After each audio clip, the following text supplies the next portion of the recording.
மம என கமங் இன்னே, நான் வந்து கொண்டிருக்கிறேன். இப்போ இந்த இடத்துல என என்ற சொல் எனவா என்ற வினை சொல்ல இருந்து வந்திருக்குது. எனவாவில் வாவ வெட்டினால் என மிச்சம், எனையோட கமனை சேர்த்து என கமங் வந்து கொண்டு, இன்னே இருக்கிறேன், என கமங் இன்னே வந்து கொண்டிருக்கிறேன், மம என கமங் இன்னே நான் வந்து கொண்டு இருக்கிறேன். ரைட், அடுத்தது பாருங்க.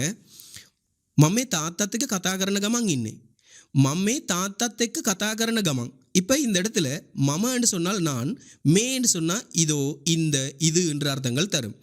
தாத்தா என்று சொன்னால் அப்பா, தாத்தத் எக்க என்று சொன்னால் அப்பாவுடன், தாத்தத் எக்க அப்பாவுடன், கதா கரணவா என்று சொன்னால் கதைக்கிறதுக்கு நாங்கள் சொல்கிறது. அப்போ கதா கரணவாவில் வாவை வெட்டினா கதா கரண மிச்சம், அதையோட கமனை தூக்கி போட்டால் கதா கரண கமங், கதைத்து கொண்டு. விளங்கிட்டு தானே, கதைத்து கொண்டு இருக்கிறேன். இப்போ நான் அப்பாவோட கதைச்சு கொண்டு இருக்கிறேன். இந்தா இப்போ அப்பாவோட நான் கதைச்சு இந்தா, நாங்கள் சில சந்தர்ப்பத்தில் கதைக்கும் போது இதோ நான் அப்பாவோட காய்ச்சி கொண்டிருக்கிறேன் அப்படின்னு சொல்லுவோம். அந்த இதோன்னு சொல்கிறதுக்கு தான் அந்த மேயை கொண்டு வந்து போட்டிருக்குது நாங்கள்.